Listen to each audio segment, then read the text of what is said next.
Welcome everyone. There's been some exciting news for Canadian dividend investors, mainly those who own BCE and TD Bank. We're going to take a quick moment to look at both of them and what has happened.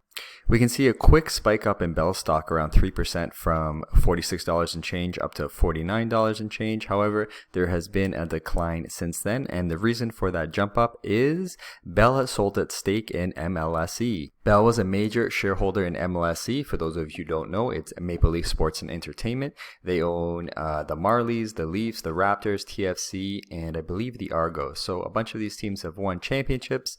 Well, not the Leafs, but the rest of them have done fairly well recently. Bell bought this stake in MLSE for around $500 million quite some time ago, and they recently sold it for $4.7 billion.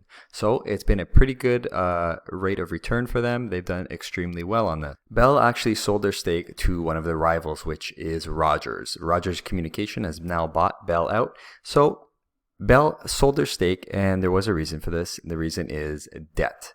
Their debt has been climbing and climbing. Their dividend has also been climbing, which I don't think it should be at this point in time. However, this is what they've done. Now, the CEO remarked that they've sold their stake in MLSE for two reasons. One, to pay down debt, and the second is for other investments. On the screen here, I have BCE's assets and liabilities. For the sake of this video, we want to take a look at their current debt levels, and we can see their long-term debt here. It's been climbing because, well, their capex has been climbing. They need to compete and build new cell towers and invest in their business. However, their increased debt load has not really paid off because where they're not getting the increased revenue to match it. So Bell pivoted, and we're going to see what happens in the long term, but it's an interesting play. Recently I made a video talking about Bell, and I didn't like that they've been downgraded to junk status by Moody's. It has a big impact on their ability to secure good interest rates from lenders going forward.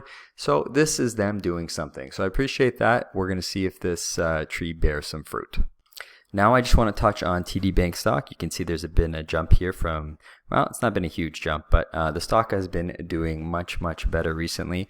Part of the reason of this is TD Bank's CEO has declared that they're going to retire or step down.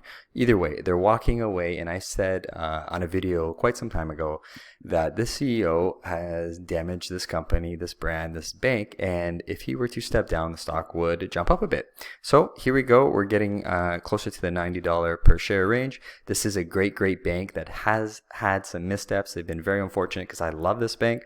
I think, well, technically it's my favorite bank, but it's just the CEO was really bothering me.